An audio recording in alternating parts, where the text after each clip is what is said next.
नमस्कार, मैं हूं ताबिश हुसैन। एनडीटीवी देख रहे हैं आप और ये है डेमोक्रेसी। डेमोक्रेसी में हर हफ्ते हम आपके लिए ऐसा टॉपिक, ऐसा मुद्दा लेकर आते हैं जिस पर आप भी अपनी राय देते हैं।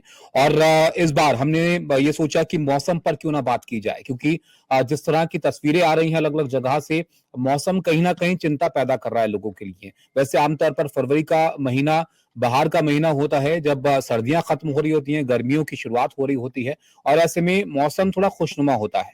लेकिन अभी सूरत हाल ये है कि पहाड़ों पर जमकर बर्फबारी हो रही है और जो मैदानी इलाके हैं वहां पर ये बताया जा रहा है कि 125 साल में सबसे गर्म फरवरी का महीना रहा है। और ये जो 125 साल में सबसे गर्म फरवरी रहा है, इसी फरवरी में पहाड़ों पर सूरत हाल ये है कि यहाँ पर उत्तराखंड में ग्लेशियर टूट गया, 55 मजदूर यहाँ पर फंस गए, 4 लोगों की मौत हो गई।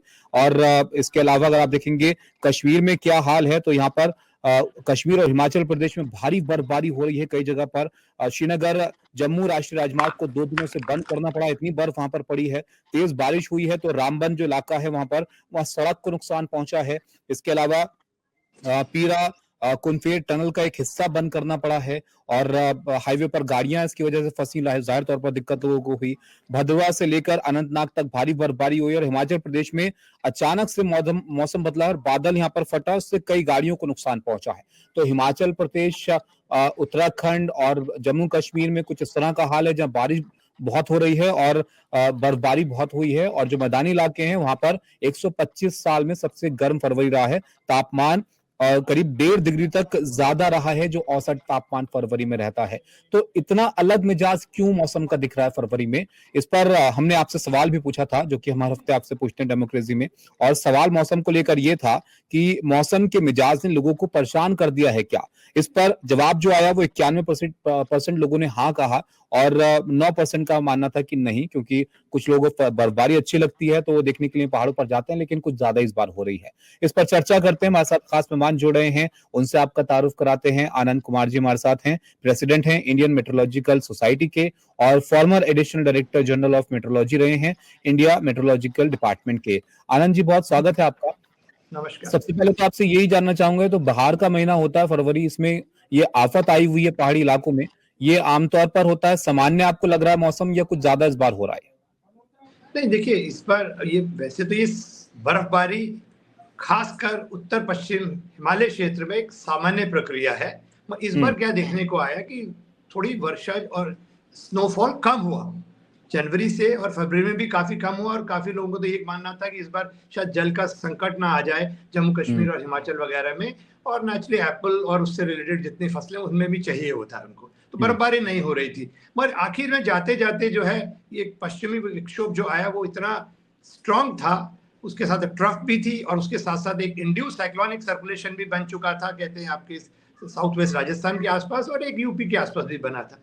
और जिस तरह से नमी ये सिस्टम अपने साथ लेके आया था और इसने अरबियन सी से भी नमी खींच ली, तो उसके चलते जो है वाइड स्प्रेड स्नोफॉल हुआ हिमालय में, खासकर अधिक ऊंचाई वाले क्षेत्रों में, और नीचे वाले क्षेत्रों में और मैदानी क्षेत्रों में वर्षा अच्छी खासी मिली और भारी वर्षा और भारी बर्फबारी हुई है जम्मू कश्मीर में, हिमाचल में, उत्तराखंड में। और जो आपने कहा ग्लेशियर नहीं टूटा है, एवलांच है, ये ध्यान रख लें।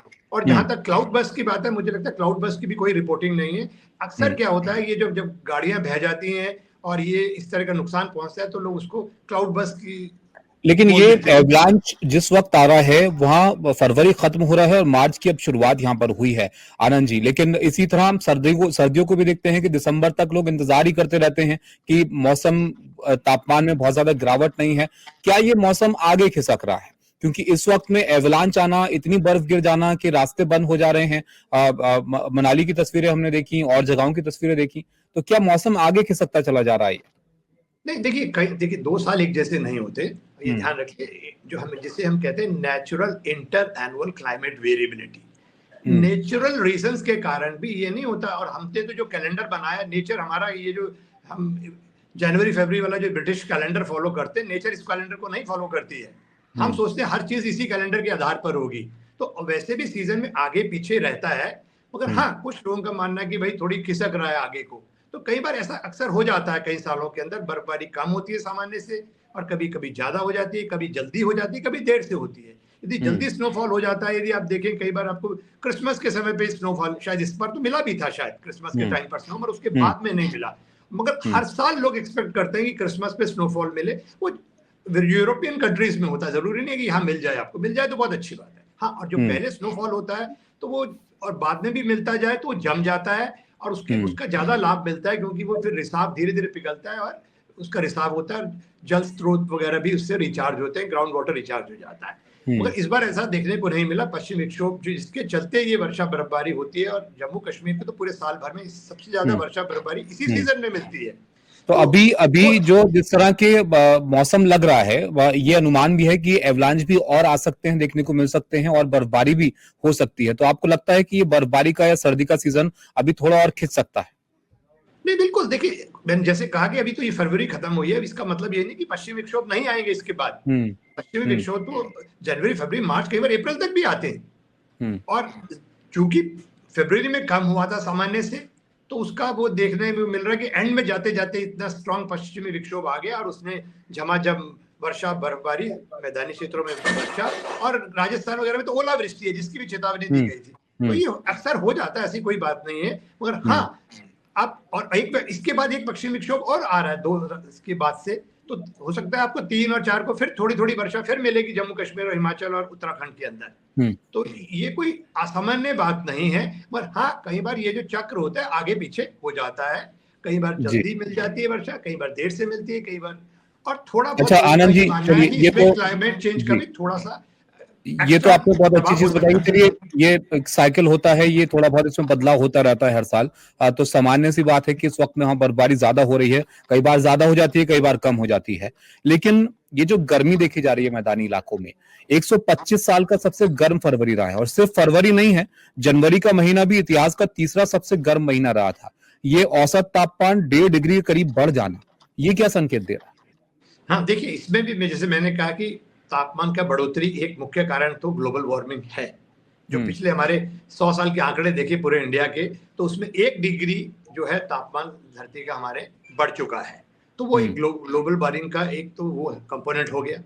दूसरा कंपोनेंट है नेचुरल क्लाइमेट वेरिएबिलिटी। कोई ऐसा इस बार जो है हमारा ये ठीक है कि मिनिमम टेम्परेचर और मैक्सिमम सामान्य से ज्यादा रहे, मगर कोई अधिकतम तापमान का रिकॉर्ड नहीं टूटा। इस महीने में हम बात करें, वैसे रिकॉर्ड नहीं टूटा, एवरेज जो रेन, जो मैक्सिमम और मिनिमम का जो एवरेज था वो सामान्य से 2 डिग्री ज्यादा था। तो दूसरा एक तो नेचुरल वो भी रीजन आ गया, क्लाइमेट ग्लोबल वार्मिंग का रीजन आ गया। तीसरा अर्बन हीट आइलैंड।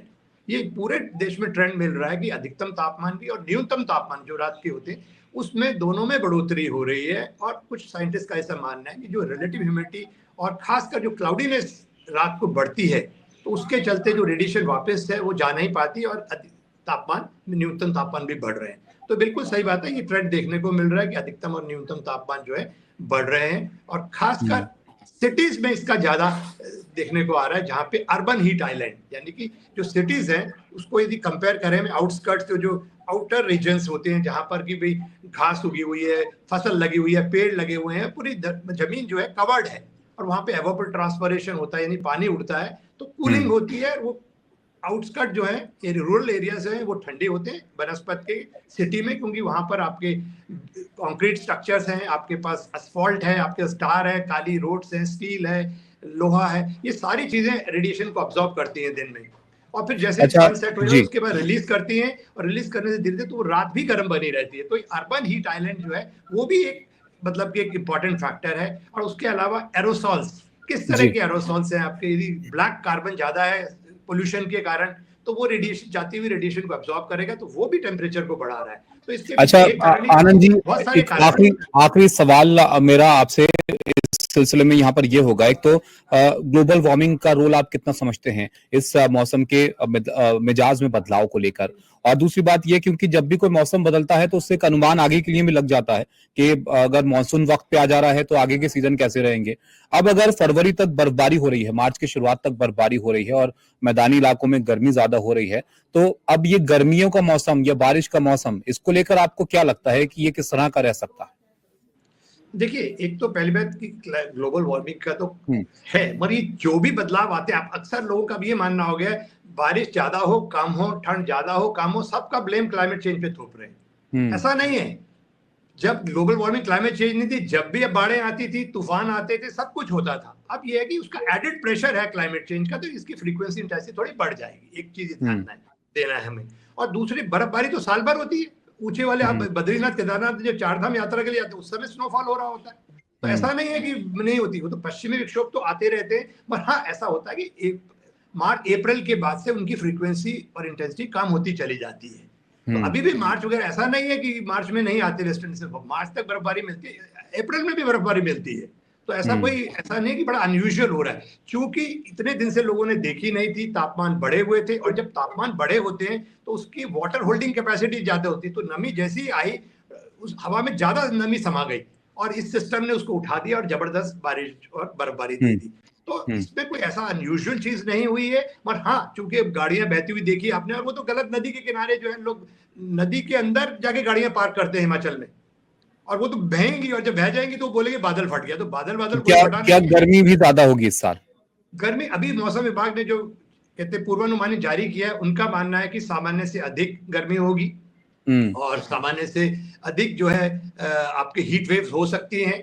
मगर देखिए, अब ये पहला हफ्ता तो आपका निकल जाएगा, क्योंकि ये एक के बाद एक वेस्टर्न डिस्टर्बेंस आ रहे हैं, और आगे कितने वेस्टर्न डिस्टर्बेंस आते हैं उस पर निर्भर करेगा। यदि इसके वेस्टर्न डिस्टर्बेंस नहीं आते तो डेफिनेटली टेम्परेचर बढ़ेंगे। और ये ध्यान रख लीजिए, मार्च में हम दिल्ली एनसीआर की बात करें तो 40 डिग्री भी कई बार एंड में क्रॉस कर जाता है। तो ये मान के चले तो, और बात ये है, मार्च अप्रैल में गर्मी का महीना होता है, और इसमें तो गर्मी पड़नी भी चाहिए, क्योंकि वो आगे वही मानसून के लिए भी अच्छी होती है।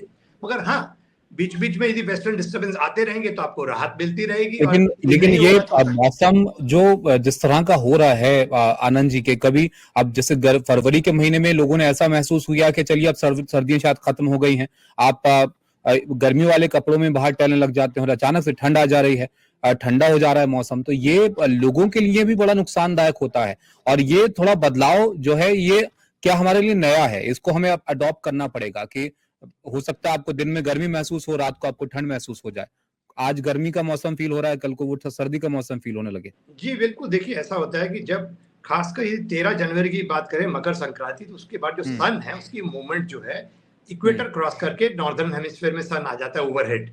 तो जैसे ही आता है तो उसके बाद से गर्मी बढ़नी शुरू हो जाती है। मगर बीच बीच में यदि पश्चिमी विक्षोभ आ जाए तो फिर ठंडक आ जाती है। तो इस बार क्या हुआ कि वो पश्चिमी विक्षोभ उसके बाद से उनकी इंटेंसिटी और फ्रीक्वेंसी कम रही, तो टेम्परेचर बढ़े रहे और सामान्य से ज्यादा रहे, तो लोगों को ये एहसास हुआ कि भी ठंड जा चुकी है।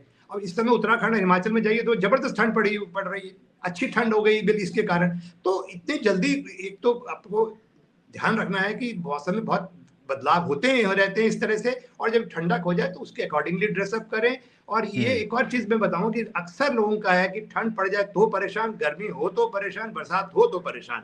और मैंने तो एक चीज डिसाइड किया है, मौसम जैसा भी होगा मैं एंजॉय करूंगा उस मौसम को। चलिए, मौसम का एंजॉय आपको करना चाहिए। मौसम के पूर्वानुमान को फैक्टर करूंगा अपनी डे टू डे प्लानिंग में, जिससे कि अच्छे मौसम का मैं फायदा उठा सकूं और खराब मौसम से मैं बच सकूं, जिसे कहते हैं be weather wise and climate smart. And if you are, then definitely you can tackle all the situation. और उसके साथ साथ अर्ली वार्निंग सिस्टम को यदि दुरुस्त कर लेते हैं और अच्छा और टाइमली लोगों तक ये इंफॉर्मेशन पहुंचा देते हैं, प्लानर्स तक, तो डेफिनेटली हम जान माल की रक्षा कर सकते हैं।